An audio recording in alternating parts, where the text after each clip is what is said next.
Hard80sradio.com. Hey, it's C Block and Hammer, and as promised, the long-awaited interview with Mr. Ian Mayo. Ian, are you there? I am.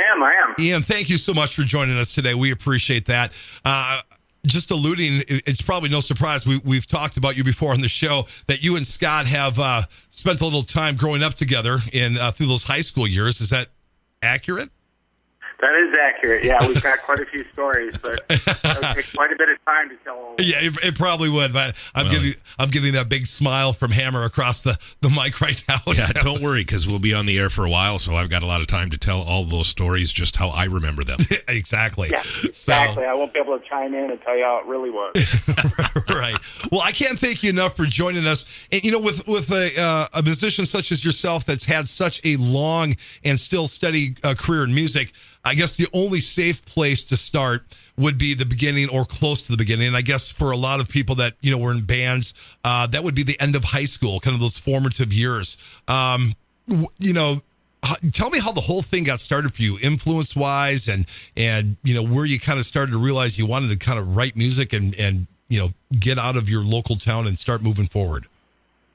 Well, I definitely had a connection with music all the way from grade school. I played violin and trumpet in grade school, and then kind of had a break from that, when I got into junior high. And then when I started in high school, I started kind of getting back into playing, and I don't know, I just had a real good connection with it as far as like the way it made me feel when I was doing it and stuff. So I just started really focusing on it and practicing a lot in high school.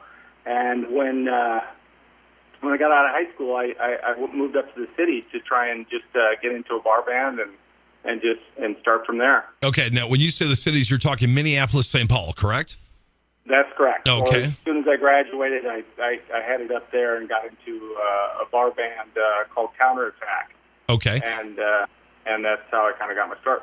So up until that point, what were you listening to in high school? When you were playing bass in high school, what was really doing it for you? What was like driving you for rock and roll?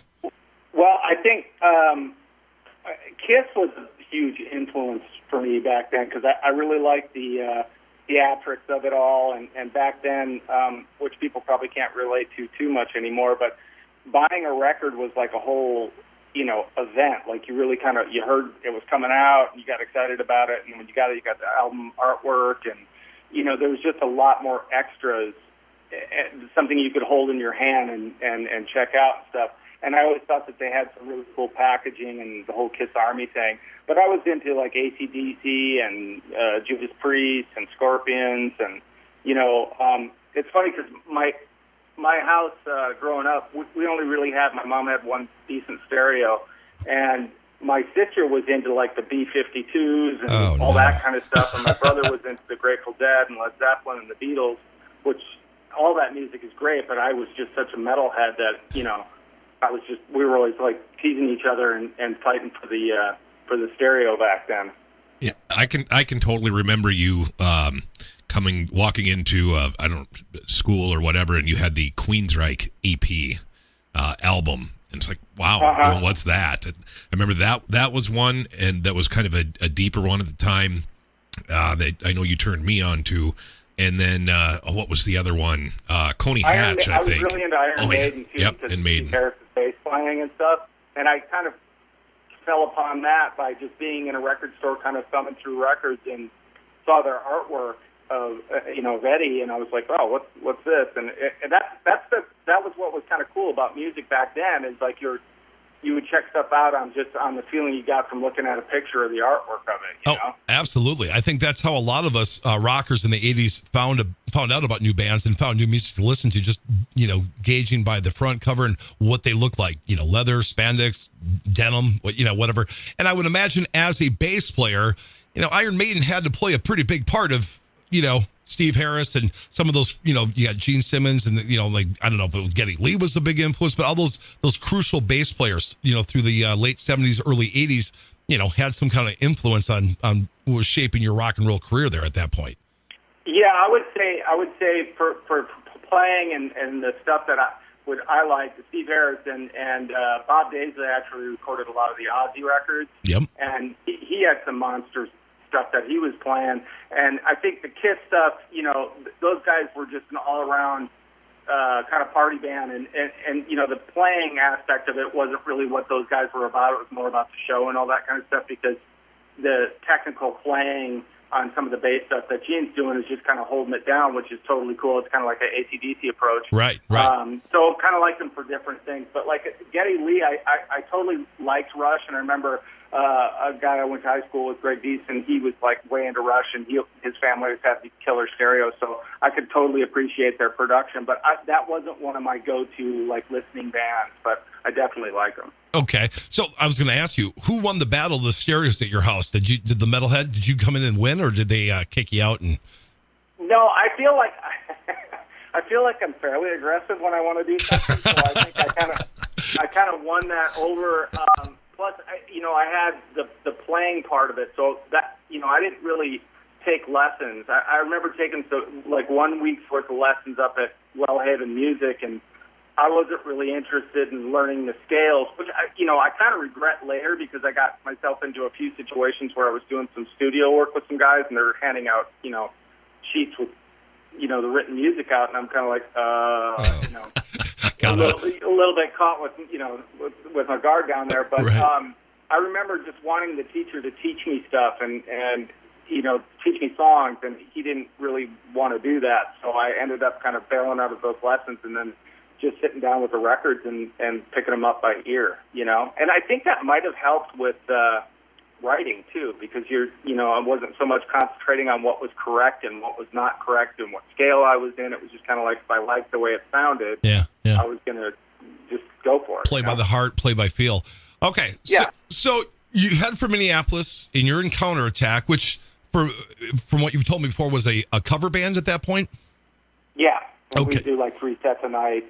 Okay. And then at what point did you think, there's more to rock and roll than just playing other people's songs? What started fueling that fire for originals and, move from Minnesota? Well, I think that was always there, even when I first joined Counterattack.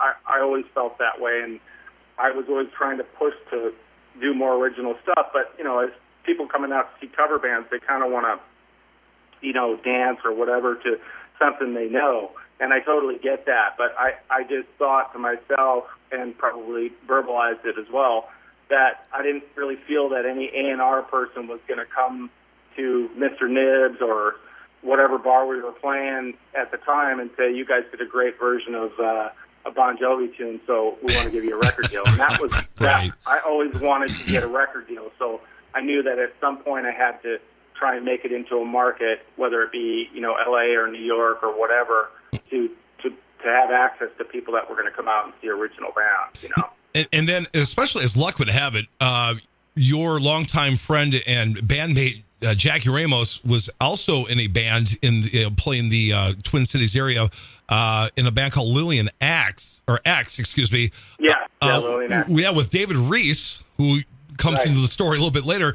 Tell me a little bit, what was it like seeing Jackie those at the guys first were time? doing a lot of original stuff. They were also doing some covers, but they were focusing on getting a deal. And before I actually graduated, I went up to high school. I went up to the city to see those guys play, and that was when I first saw Jackie play. And I was like, man, that guy is ridiculous. I mean, he could sing. He looked cool. He plays like a monster. It just everything fit. And I was like, I definitely wanted to play with him, but I knew that he was, those guys were kind of on the brink. They had some backing and some people putting some money into them, and they looked like they might be able to get picked up. And Dave's like crazy singer, but I guess they didn't, and eventually Jackie ended up, doing the same thing that I did, chasing trying to get a record deal, and he ended up moving out to L.A. at a different point than I did. Okay, so you had mentioned L.A., you mentioned New York,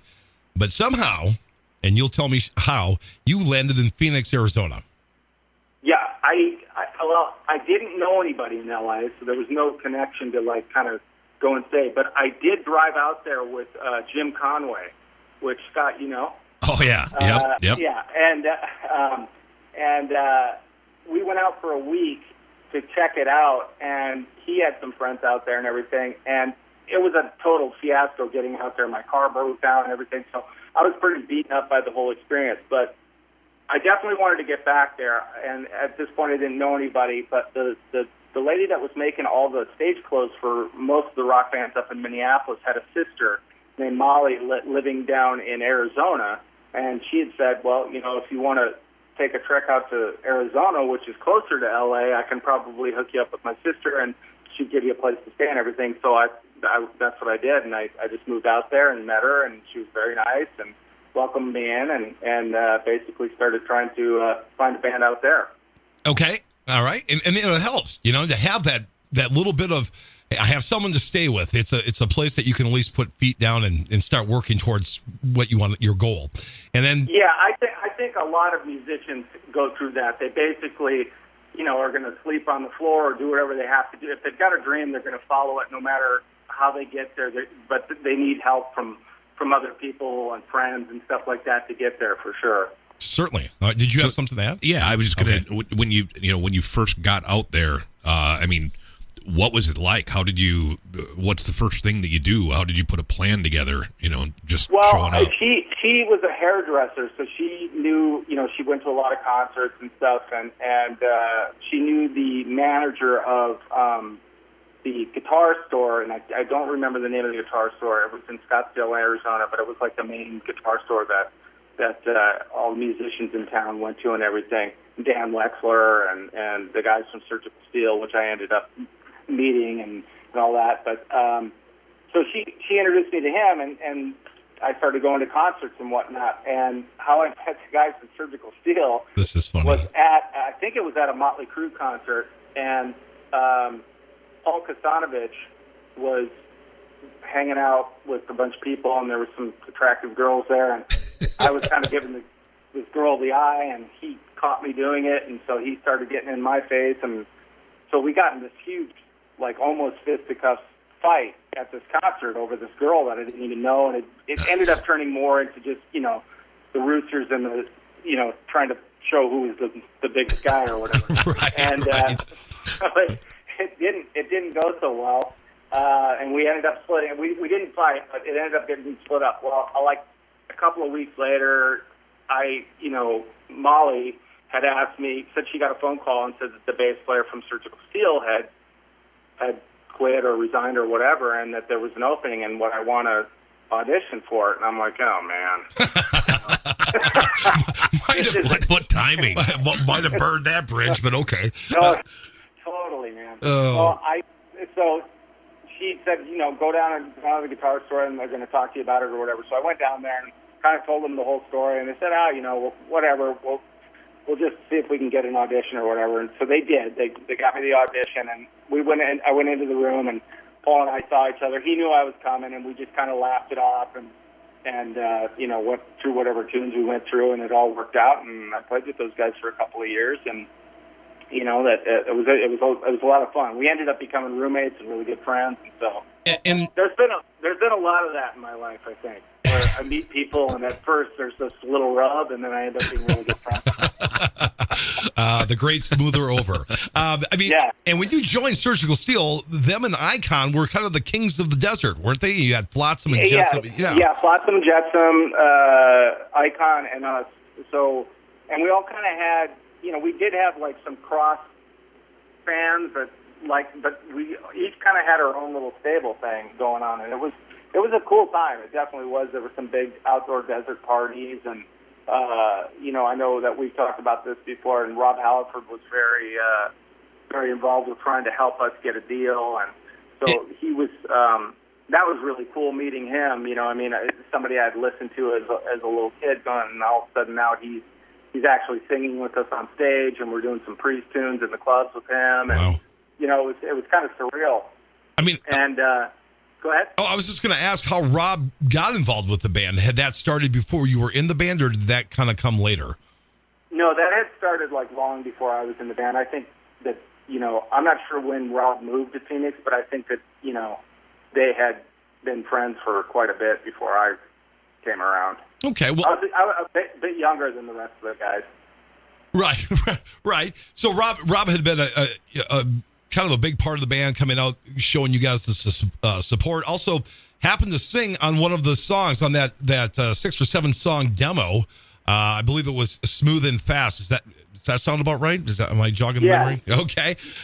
Before we go any further, let's go ahead and play Surgical Steel. This is from the 7-song EP, Smooth and Fast, featuring Rob Halford and Jeff Martin on vocals, Hard80sradio.com.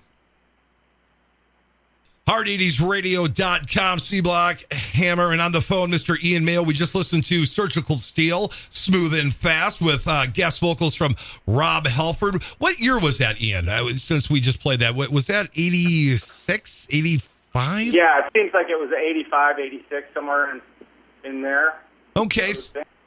That would make about the correct amount of sense from the timeline so far. Now, you've got Surgical Steel going. Things were looking pretty good. And then what happened? What happened to Steel? Well, what happened was Rob had seemed like he had secured a deal with Chrysalis, that we were going to get a deal on Chrysalis. And Dana Strum from Slaughter was talked about to produce us for that. Okay. We never really got into any production with Dana or anything. It was, and I wasn't really the one talking to him over the phone, because I was the newest member. Obviously, it wasn't my deal, Right. But it seemed like everything was going great, and then it just kind of didn't happen. And at that point, Jeff, I'm not sure if Jeff had already kind of gone over and done some stuff with Paul Gilbert and Racer X. That was just kind of a project at that time. It wasn't really just kind of like see what happens with it. And they asked him to come over to LA and sing on some stuff. And he started doing that more and more. So I think that kind of, the writing was on. He was doing records and demos and whatever with the Racer X guys. And I think that he started getting more into that, which, I think our thing was kind of fizzling out. And this was like, okay, this is a new thing. And that's how that kind of came to an end. Kind of fizzled out. So at that point, So you're still in Phoenix, you're without a band, and yet you haven't gotten to LA. At that point, was that the time you're like, you know what, now is the time to make that push for LA and continue on? Yeah, I think Surgical Steel did go on after I left too. I had a friend that was going to be going to UCLA, and he had said, hey, I know that you've been wanting to get to LA, and if you want to, don't worry about basically I could flop at his place until I figured something out. So, again, another case of a good friend that was lending a hand to getting me to the next place, and so that's what we did. When he went away to school, I ended up going with him and stayed at his place and started, hitting the clubs in LA and going to the Rainbow, and I met a guy named Mike Galena, which ended up being the drummer for before Hurricane Alice, which we'll get to that. But and so we started doing a project, and that I ended up moving out of my buddy Rich's house, and he had this place down in Signal Hill, which is close to Long Beach area, that he had converted a warehouse into this really cool kind of rock and roll. He had built drum stages and lights and all this really cool stuff. And so I ended up moving down there, and we lived out of that warehouse for the next however long it was, And so that's how I got my first thing going in LA, was just a drummer and myself trying to put something together. And at that point, how hard was it, starting that search for, I don't know, you were playing guitar as well, I assume, other than just bass, correct? I was, but I wasn't like an accomplished enough player to be a guitar player in a band. I didn't feel. But like for, knocking out tunes or whatever, that's how I would kind of do it. I would, just strum around on the guitar and stuff like that. But as far as being the virtuoso guitar player, I was not. But it was enough that you could start writing, and that's what you were doing. You and the drummer were writing songs. So what's the next step? The next step was to take out an ad to find a guitar player, and we took out an ad in the local paper. And although they may have been great guys, but it was like back then, like a guy showing up with shorts and a mustache was like, I don't think so.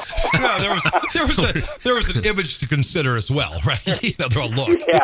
Yeah. So. So it was like, and you don't want to like bum anybody out, but like it's like hard to get excited when the guy walks in and he just doesn't have the right vibe, So we went through a bunch of that, and we were both kind of like, all right, this is, we've got to. I didn't know anybody out there, and he knew a few people. But he had mentioned, he goes, well, I moved down here with my buddy Danny Gill, and he teaches at GIT, but he also was kind of trying to do something new and different and kind of break away from the people that he grew up with and playing with. And he goes, but, if we want to kind of get together with him and jam, that's totally cool. And I'm like, all right, cool. But so he calls him up, has him come down, and I hear Danny play, and I'm just looking at Mike like, what do you mean we're not going to play with this guy? This guy's like ridiculous, Right.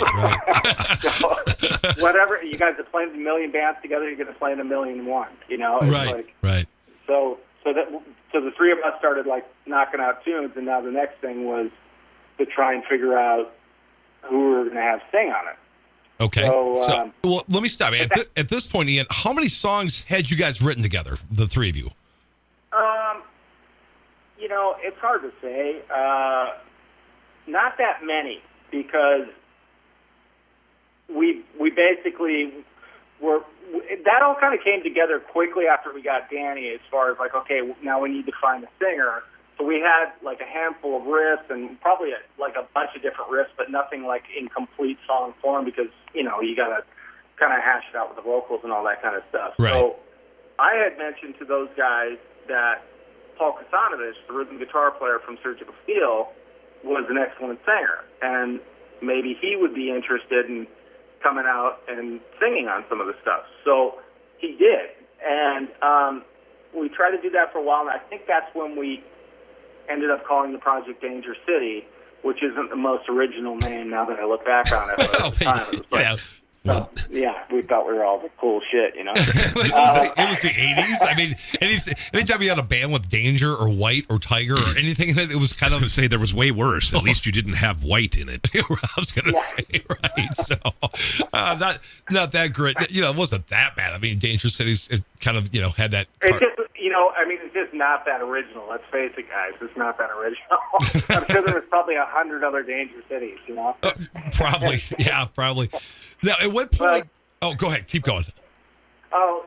So anyway, we kind of put that together, and I think we might have even done a few gigs, like at some off places down in Long Beach.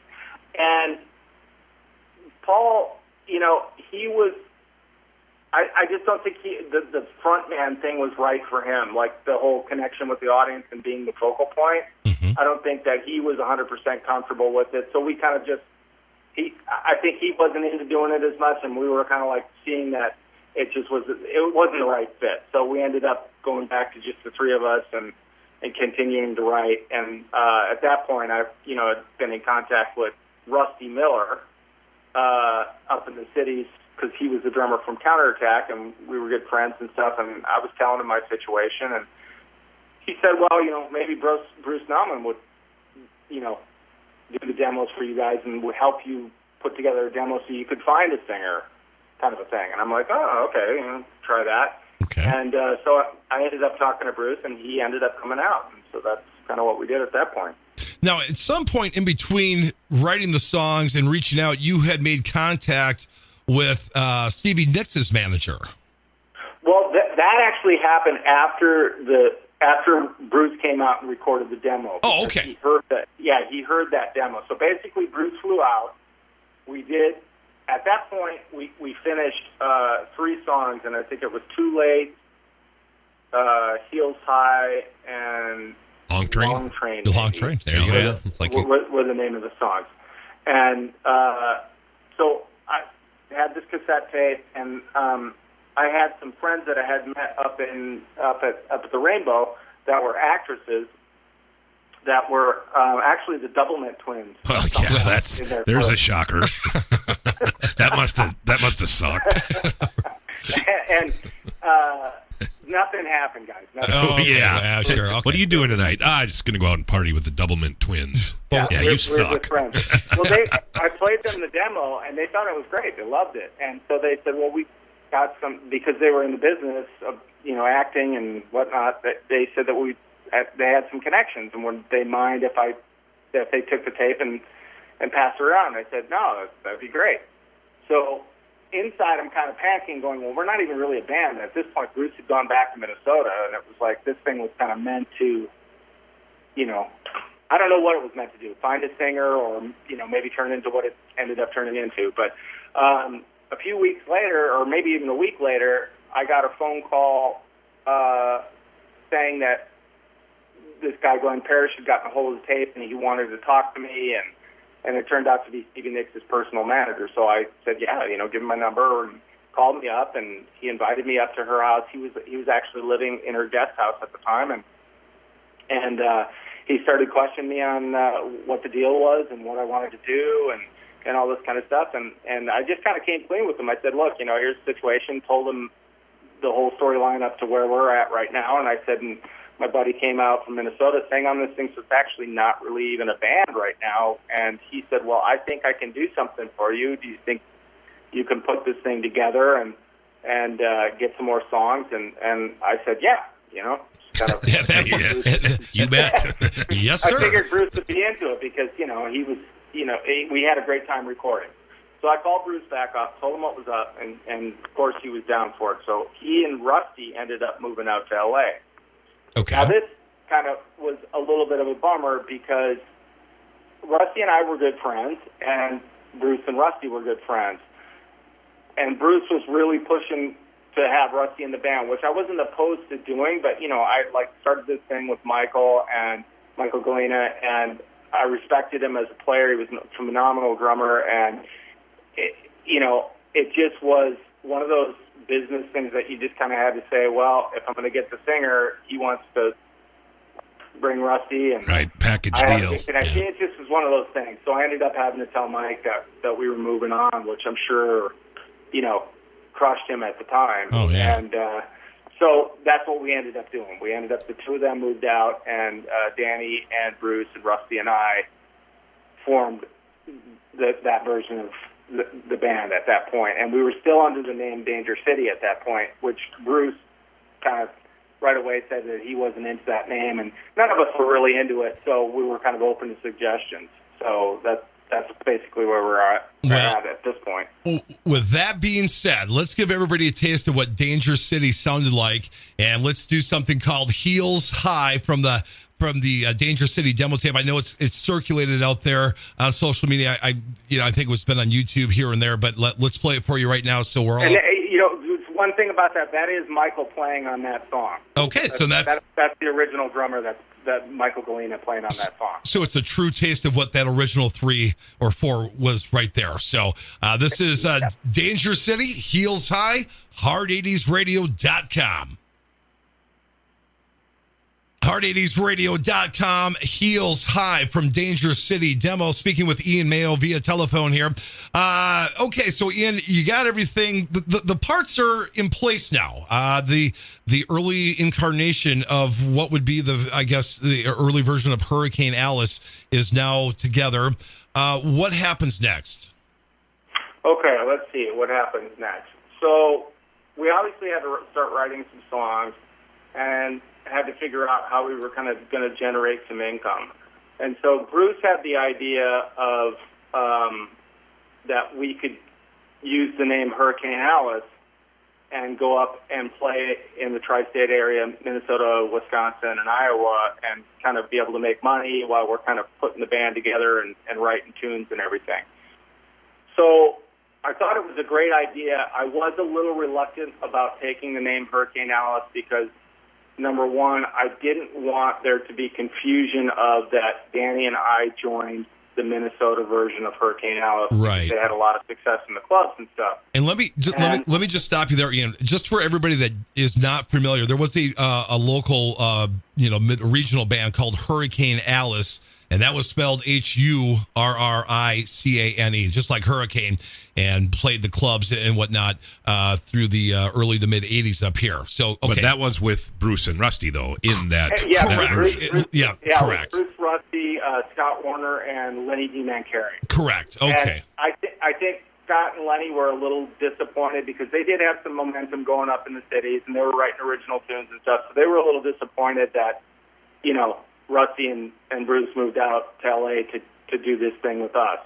And I feel like, we're all still really good friends, and I'm sure everybody's had their feelings at times, but, time fixes everything. But I know when we came back there was a little bit of animosity, too, when we came back to play our first shows there, of those guys probably feeling like, what the hell, man? These guys are, like, totally, glomming onto our thing, But it was completely different music. We didn't play any of the songs that the Minnesota version played, so I felt like it's just a different band. We just are using the same name. Did they come back and see the shows? Did those guys come out and check you out? Okay. Yeah, they did.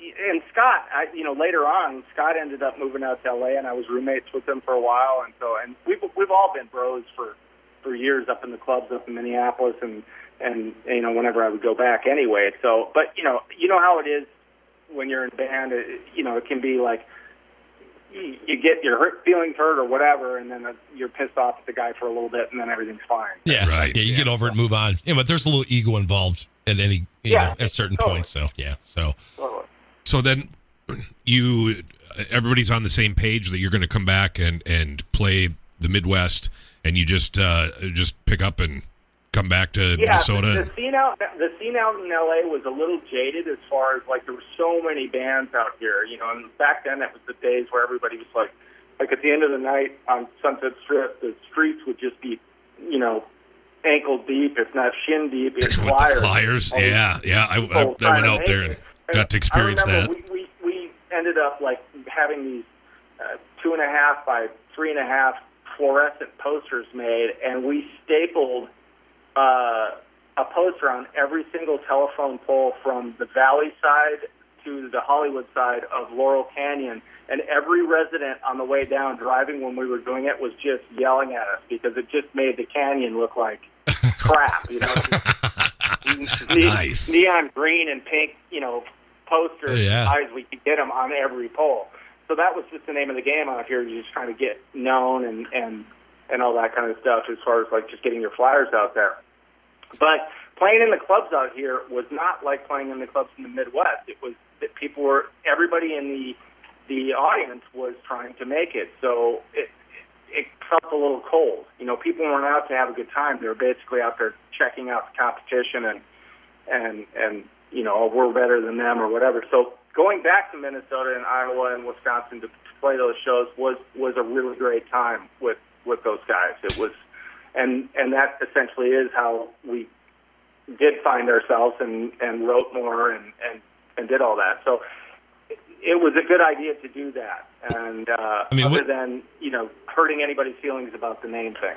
I mean, was there a part of you that thought, oh no, I'm going back to the Midwest, I'm going to play, covers, and like you felt like we made so much progress, and now it seems like, oh God, we're going back to the Midwest? Well, not really, because there was a bit of a game plan, and we weren't doing the 3 sets a night. We were doing more of a hybrid, like we would pepper in. We didn't have enough originals to cover a full show, but we started doing more kind of like concert lineup shows where we'd have a couple of the popular local bands play before us, and then we would do an hour-and-a-half show and sprinkle in a little bit of AC/DC. I remember that. Like we did Radar Love, which we can talk about that. Oh yeah, that's coming. To make it one of the records, and right. It was definitely a concert type thing from what memory I have left from going to all of those shows back then. It was cool. You guys treated yourself as a headliner, before you were a headliner. You just nailed it. Fake it until you make it. And again, it was about some connections. Like Bruce and Rusty had connections up in the Midwest with ARM and John Domagoe, and those guys treated us right, man. They got us the gear we needed and the staging and all sorts of cool stuff to kind of set us slightly apart from everything else that was going on right there and just make it look a little bit bigger. And obviously something that was not going to happen in the LA area at that time. No. The LA area was basically like, if you want to play, you got to buy, X amount of tickets and sell them or give them to your friends. It was pay to play out here. Yeah. Okay. It was tough. So the band gets signed, but they get signed in Minneapolis, correct? Yeah, that was. I wouldn't want to say calculated, but you always want to kind of step with your best foot forward, and we knew that the crowd would be into it, especially it's going to now be advertised as, we're doing a showcase for Atlantic Records, and this is horrible to say, but I forget the name of the bar that we did that at. Oh, that should be. If it were me, that would be a thing I would never forget. But that's just me. That wasn't the Mirage, was it? Was it Mirage? No, it wasn't Mirage. Was it Loose Ends? Mirage. No, it was. It was out on the edge of town somewhere. Oh, was it Iron Horse? Iron Horse? I don't know. We'll be here all night. All right, I know it's making me want to drink just talking about it. But anyway, it wasn't a huge club, but it was a pretty good sized club. Well, it was packed. Okay. We played really well, and we had the full pyro and smoke, and Bruce even rode his Harley out on stage, and I mean it was just ridiculous. Cool. Yeah. But so we wait to get the word back, and they're interested. They want to do a record with us. So we're like, great, And so basically, we did a few more demos. I think we did a couple of demos through Glenn, and having his connections with different studios, and we just started trying to put together what was going to be the first record for Hurricane Alice. And of course, that album was recorded in L.A., correct? So you left Minneapolis back to Los Angeles and find the producers and get ready to go at that point to record. Yeah, Glenn basically had a good friend of his, Tom Panunzio, and he wanted him to produce it. And we're like, okay, cool. And they had some connections with A&M Studios, which is a great world-class studio that a bunch of things have been a bunch of great records have been recorded in. So they set it up, and we were like, okay, this is great. We basically feel like now when does the money start happening? Well, we figured out that's the ways down the road. Yeah. So go ahead. Oh no! Just you're following the timeline. It's then at that point, somehow you and Jackie come back together here because Jackie ends up we're getting close to where Jackie is coming into the band again. Right. Well, at this point, Jackie and I had never played together, and really hadn't been in contact either since I moved out to L.A. He was out there in L.A. He got brought out by a guy that played in that band Shark Island. Mike Guy had seen a demo of him or something, and wanted him to be in his band, and they had some backing by Ray Brown, which made all the clothes for Judas Priest and Scorpions, and so he was all connected, and he was managing these guys, and so Jackie moved out to play with them. Okay. But like I said, we didn't really talk that much. I'd see him every once in a while at the Rainbow and whatnot, but yeah, we were basically gearing up we did pre-production and wrote whatever songs were going to make it on the record and did pre-production and then went into the studio and started recording. And It was Bruce, Rusty, and Danny, and myself. Okay, so there was the Magic Four that recorded Tear the House Down, correct? Correct. Okay. Now the album's done, or as they say, in the can, and Now there's an issue with the name. The spelling of the name becomes a problem. Well, that issue didn't really come up right as the record was done recording.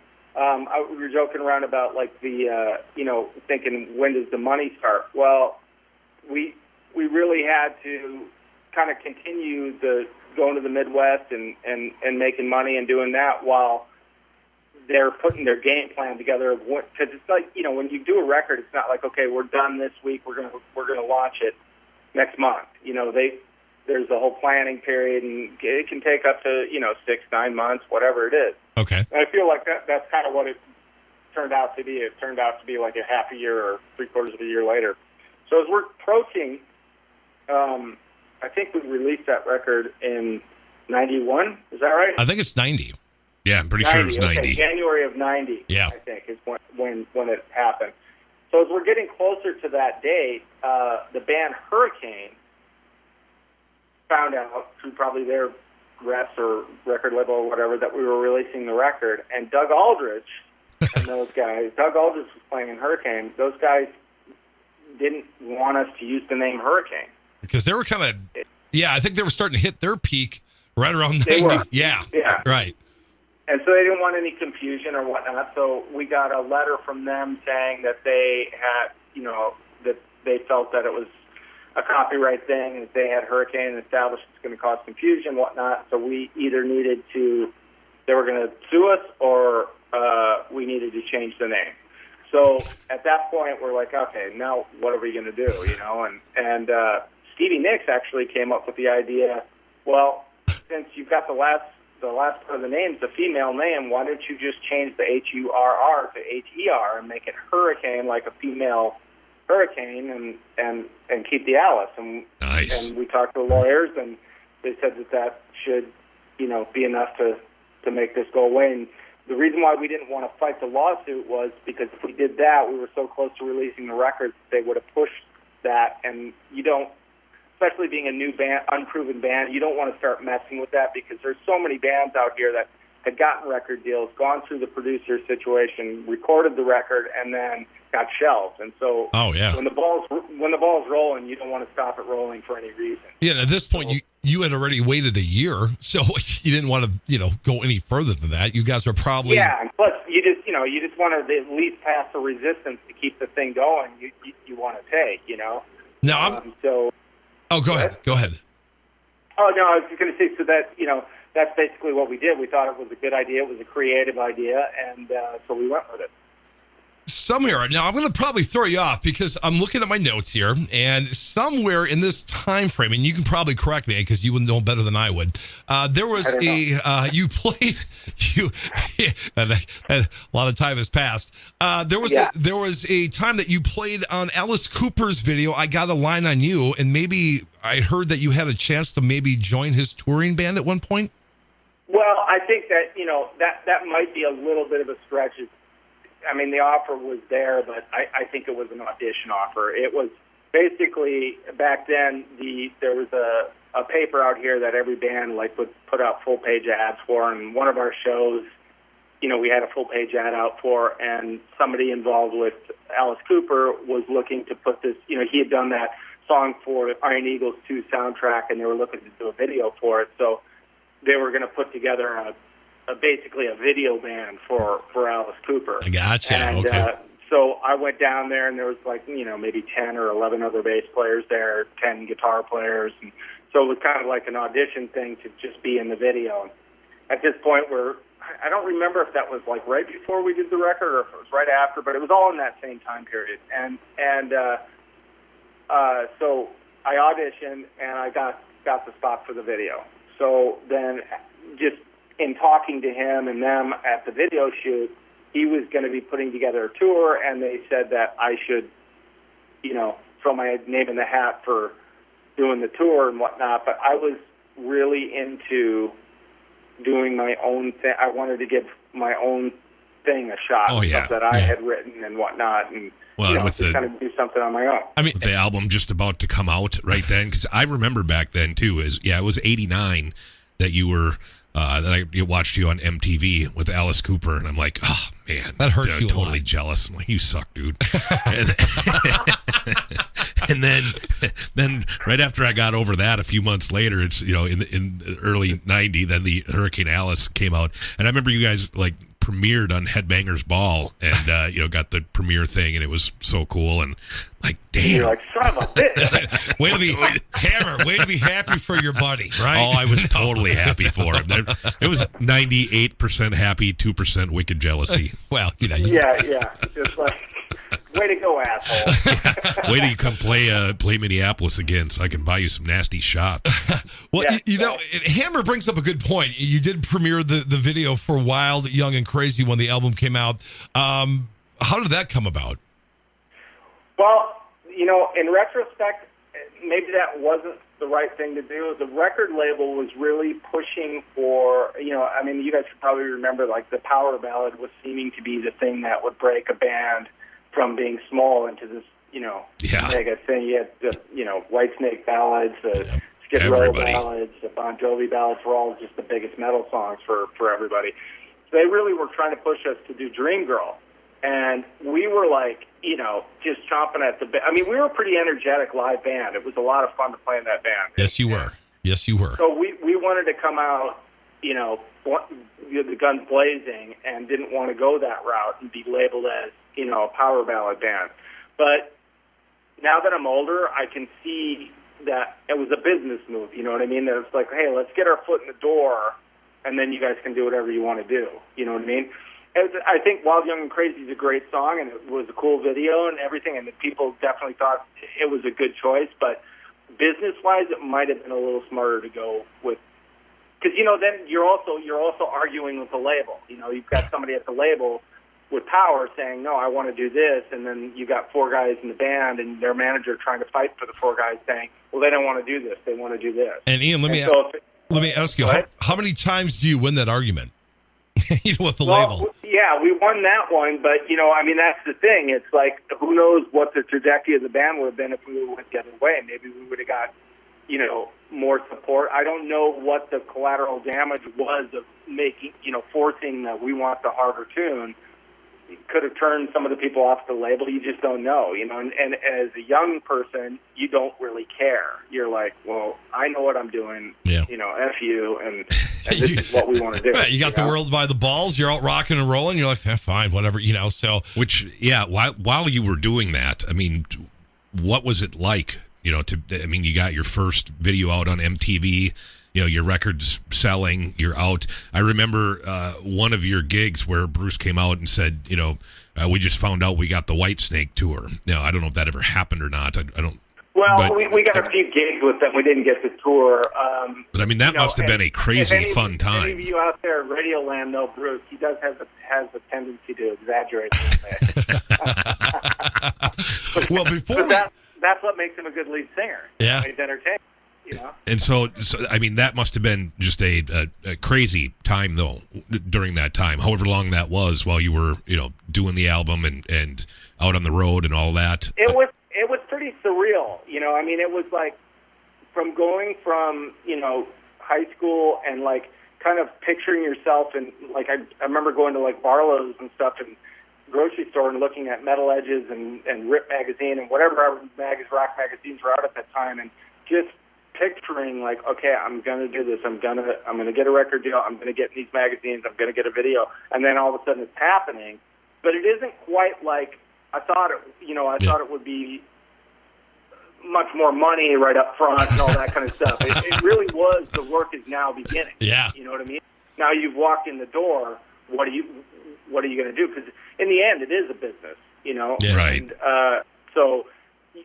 Trying to get there, you're not really thinking like that. I think people nowadays are more because there's more education about it, but back then it was just like all about just rocking and, trying to not get a 9 to 5. Well, speaking of business, let's play some Atlantic Records business. This was the, maybe what could have been. This is Dream Girl off Tear the House Down, Hard80s.com. It just rocks.